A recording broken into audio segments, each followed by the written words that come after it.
রূপ যৌবনে পরিপূর্ণ অপরূপা সুন্দরী এক মেয়ে জঙ্গলের পাশে থাকা নির্জন এক মেঠো পথ দিয়ে হেঁটে যাচ্ছে।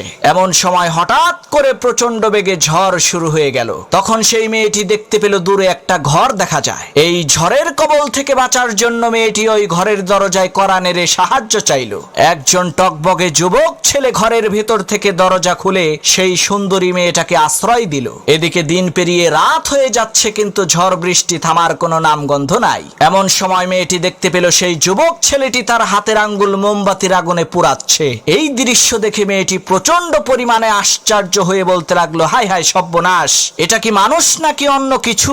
পরের দিন সেই মেয়েটি বাড়িতে যেয়ে তার বাবার কাছে সব ঘটনা খুলে বলল, কাল রাতে তার সাথে কি কি হয়েছিল। তখন সেই মেয়েটির পিতা সেই ছেলেটিকে এসে জিজ্ঞেস করলো, বাবা, গতকাল রাতে মোমবাতির আগুনে তোমার হাতের আঙ্গুল পুড়িয়েছো কেন?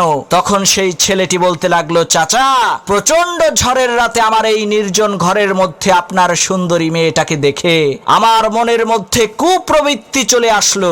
তখন আমি আমার হাতকে মোমবাতির আগুনে পুড়িয়ে মনকে বোঝালাম, ওরে মন, এই দুনিয়ার সাধারণ আগুনই তো তুমি সহ্য করতে পারো না, তাহলে জাহান্নামের ওই কঠিন আগুন তুমি কিভাবে সহ্য করবা? ছেলেটির এই সততা দেখে লোকটি বলল, বাবা, একটা রাত তুমি ধৈর্য ধারণ করেছো, তার বিনিময়ে আল্লাহ রাব্বুল আলামিন সারা জীবনের জন্য আমার এই সুন্দরী মেয়েটাকে তোমার করে দিল। আজই আমি আমার এই সুন্দরী মেয়েটাকে তোমার সাথে বিয়ে দেব, কারণ তোমার মতো সৎ ব্যক্তি খুঁজে পাওয়া এই দুনিয়াতে দুষ্কর।